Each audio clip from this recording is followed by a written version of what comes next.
Welcome to Forge Ahead. In this episode, we sit down with Jim Sheehan. Tune in for an engaging discussion about the future of recruitment in manufacturing.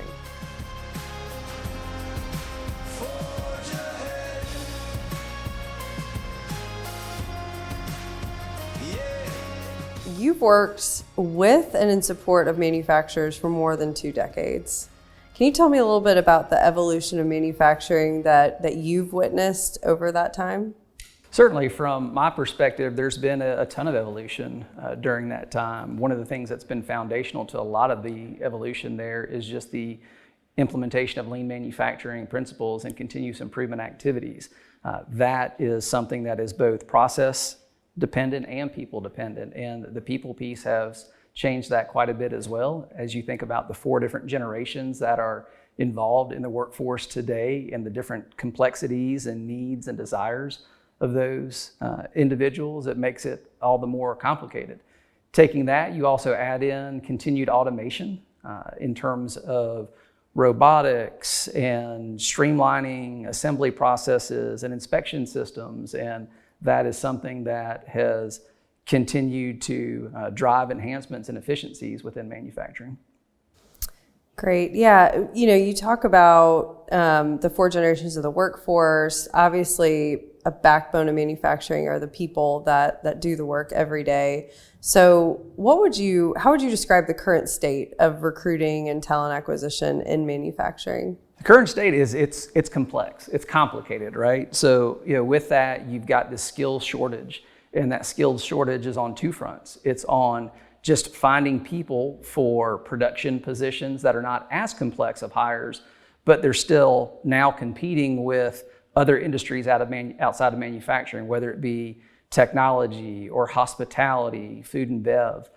So you have that component of it with the skills shortage for more common types of positions. And then you add the complex positions into that with skilled labor in engineering, and this perception of what manufacturing is and isn't. Many people tend to believe, and it's a misconception, is that manufacturing is dirty, dangerous, and difficult. And that's not modern manufacturing today. It really isn't. So that challenge presents the opportunity of how do we that are involved in the manufacturing ecosystem, how do we socialize the great opportunities to work within manufacturing? So kind of to that, I mean, you talk about the 4, you again mentioned the 4 generations in the workforce today. I believe Gen Z now makes up maybe 10 or 15%, maybe even a little bit more, and is growing all the time. Are you seeing any differences in how they're responding to manufacturing than their previous or the older generations? Certainly, as you look at manufacturing as a workforce, the social contract has changed.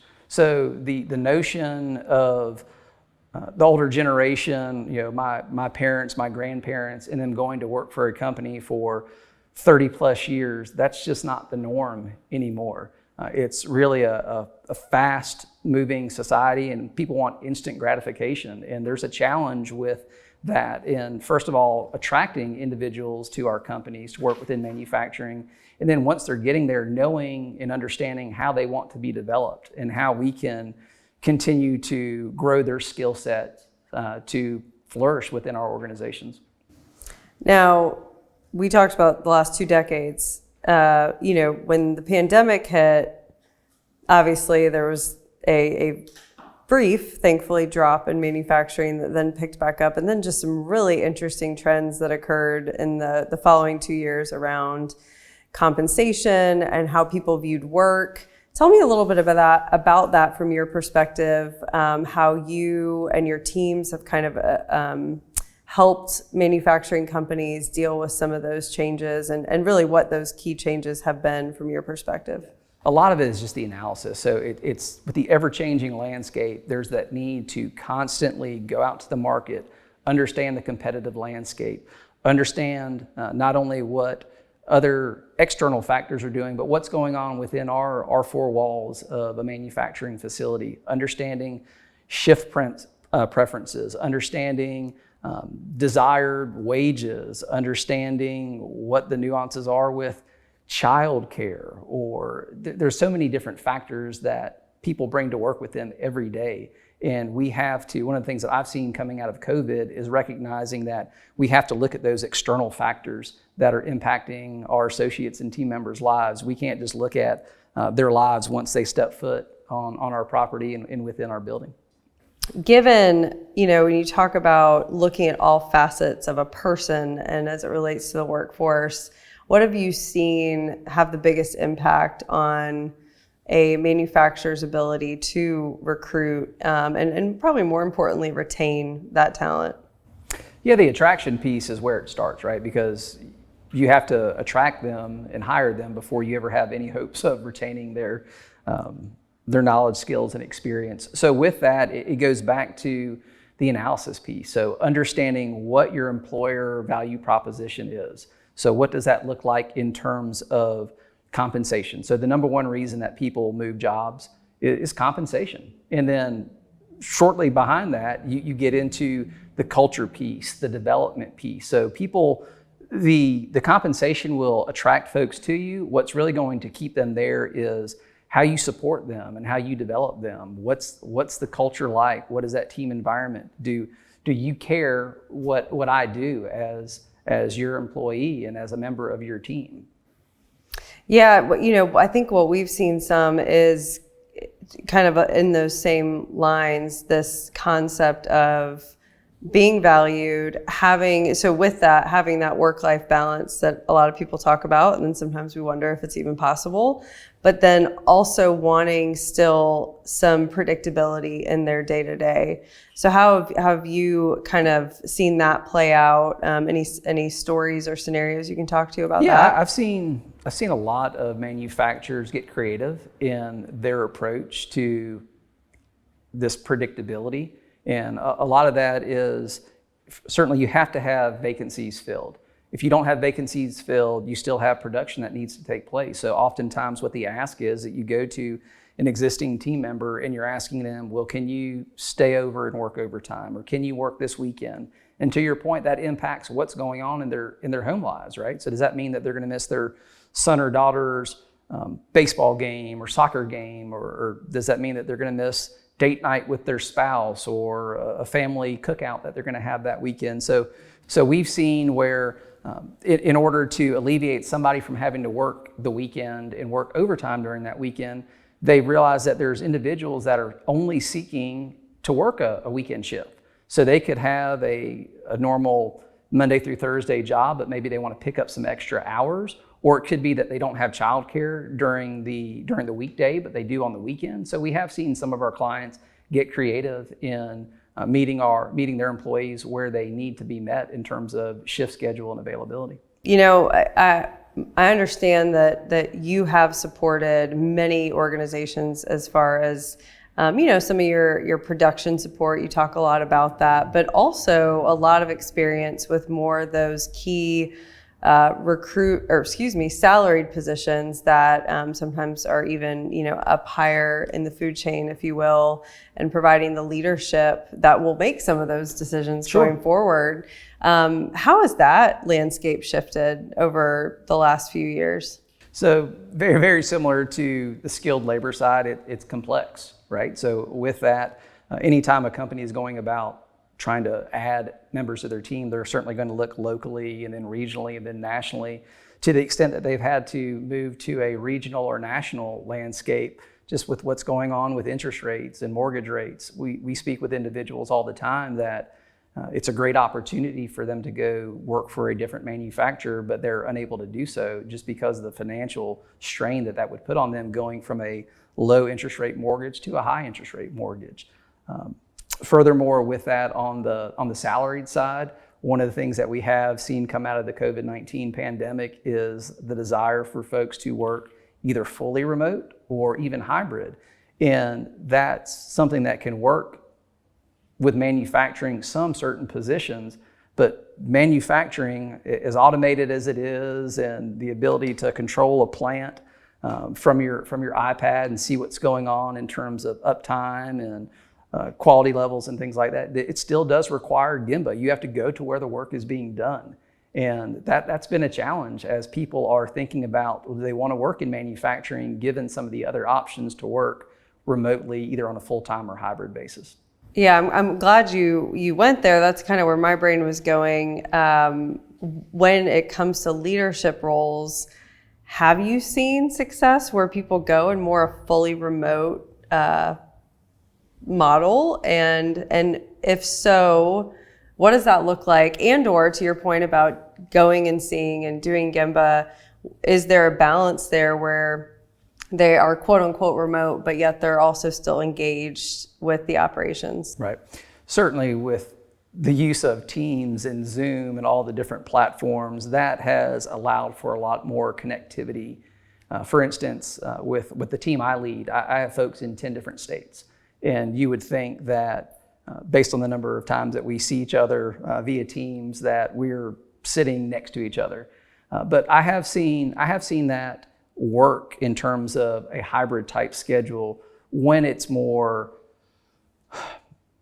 intentional in terms of, okay, everybody's going to be in the office on these particular days, because otherwise you lose the benefit of saying, okay, well, Elena, you and Mike and Stephanie, y'all need to come in, but you can come in on different days. So if you come in one day, I come in the next day, Mike comes in a day, and Stephanie comes in a day, but they're all different days, you lose that synergy and that sense of community that you'd hope to build by having the team together in person. So just being more intentional about the work schedules when you do have a hybrid or do allow for hybrid work is something that I would recommend. Yeah, and that I believe, is really industry agnostic, if you will, not necessarily just manufacturing, but anyone. Just and it keeping depends on the functional area as well. So for instance, in HR, if you have an associate relations leader and they need to be able to cover all the different shifts, whether that be a day shift or an off shift, and you really can't do that remotely. You need to go, visit with your team members, check in on them. And that goes back to what we talked about earlier, and that's why do people stay? People stay because they're engaged by leadership. They feel valued by leadership. And there could be a stigma of, well, I'm here producing this product, and why is my manager or supervisor or engineer, why are they able to work remotely? So you can cause some stress to relationships if you're not intentional about being seen. It's been, even we talked a lot about the pandemic, like everybody does, because it's forever going to be memory in our heads. But there's been a lot of discussion, and we're in an election year, and there's just a lot of things going on as far as the economy. Some mixed signals, there's continued job growth in some ways, but yeah, I know in manufacturing specifically, there's been some contracting. Share your thoughts on trends you've observed there. How is that impacting job growth from your perspective, recruiting? What are some models you see manufacturers adopting that seem to maybe be getting ahead of potential future continued uncertainty? Yep. With some of the contraction that we've seen in manufacturing, one of the trends that we're all seeing is we used to have the Great Resignation, and people are now staying. And with staying, we have to make sure that we're training and continuing to develop people, because there was for a period of time a notion of, well, what if I train them and they leave? Well, what if we don't train them and they stay? So with that, it is very important to have a robust training program, and there's a lot of great manufacturers out there that have wonderful stories of individuals that came in an entry-level position and they voiced their ambition to grow, and the company listened and supported that. And there's a gentleman that works for us at one of our manufacturing clients who came in an entry-level role, and now he's a general manager of that operation. And it's a phenomenal story to tell. So I do think that the training is something that we must focus on, because we are going to have people that are sticking around longer than they did before. Certainly, as companies are looking at their workforce and their processes, there's going to be continued strives to automate and utilize technology. And that technology is not only to make processes more efficient and improve quality, but also some of those are safety related. So understanding the ergonomical aspects of individuals and how they interact with technology and processes, that's going to continue to be important. In terms of other themes related to that, I think companies realize that you can't just have an employee value proposition and create it and stick it on the shelf. You have to continuously revisit that and see how that lines up to not only what individuals on your team want, but also what's going on in the external market. So what does your employee value proposition look like to that of your competitors? And because that's who you're competing with for talent, not only to attract them, but also to retain that talent.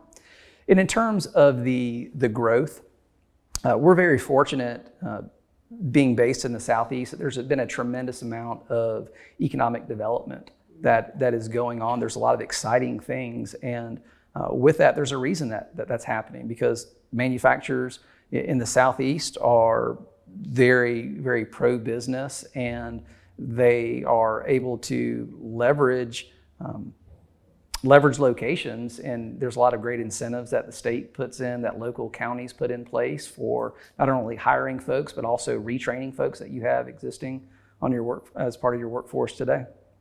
Yeah, all great things to think about as far as getting ahead of the curve. Because interestingly, I do want to take it back. You talked about the Great Resignation, not to minimize the impact of that, because that was crazy numbers that we were seeing as far as people leaving.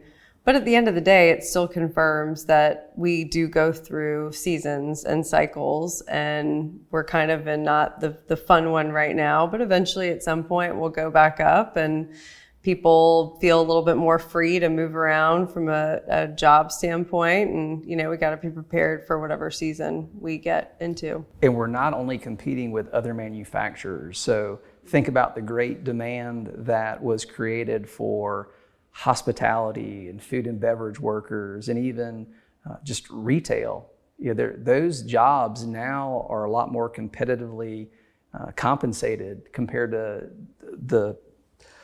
the differences in the past. So with that, if somebody's thinking about, well, I might have to work in manufacturing versus they're going to go work stocking shelves at Walmart, there's not that much of a pay gap with that. And that's where it gets back to the predictability of work and the schedules that they're offered. We have to continue to challenge ourselves on what do people want, and then what is the market offering out there, and how do we compete against that?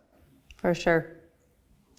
Well, before we finish up today, I want to talk a little bit about something I know that your team delivers to manufacturers every day, and that's recruitment process outsourcing. Can you tell me a little bit about it, define it? Sure. So with recruitment process outsourcing, we are essentially taking the critical but non-core responsibility of identifying talent and bringing that to an organization. So with the models that we share with our partners, our manufacturing partners, we act as an extension of their talent acquisition team. So ultimately what we are charged with is helping them to identify the right people, put them at the right place at the right time.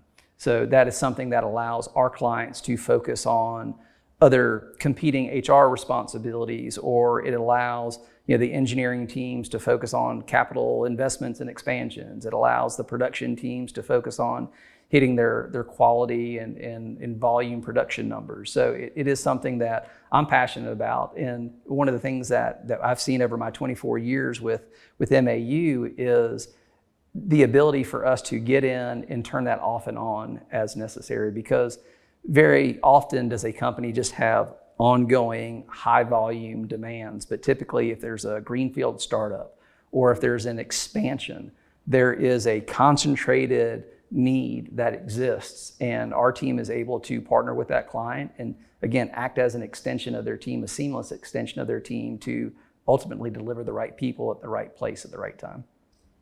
So what you talked about greenfield, and you also just talked about economic development a little bit earlier. Can you tell me a story about where there has been a greenfield in one of the markets that MAU's in, and really how you made that case to that company and maybe some of the results that it yielded. Sure. One of the ones that I love telling this story quite a bit is with Volvo Car. So Volvo Car opened up their first automotive assembly facility in Charleston, South Carolina, probably eight plus years ago. And with that, Volvo had a great consumer brand, but they didn't have an employment brand. Again, they did not have another existing manufacturing or assembly facility in the United States. And the Charleston, South Carolina market is one that MAU has been in for 25 plus years. And we do a lot of work with automotive OEMs in tier ones across the United States. And we were able to be introduced to some key executives from Volvo, and they shared with us some of the challenges that they knew that they were going to face.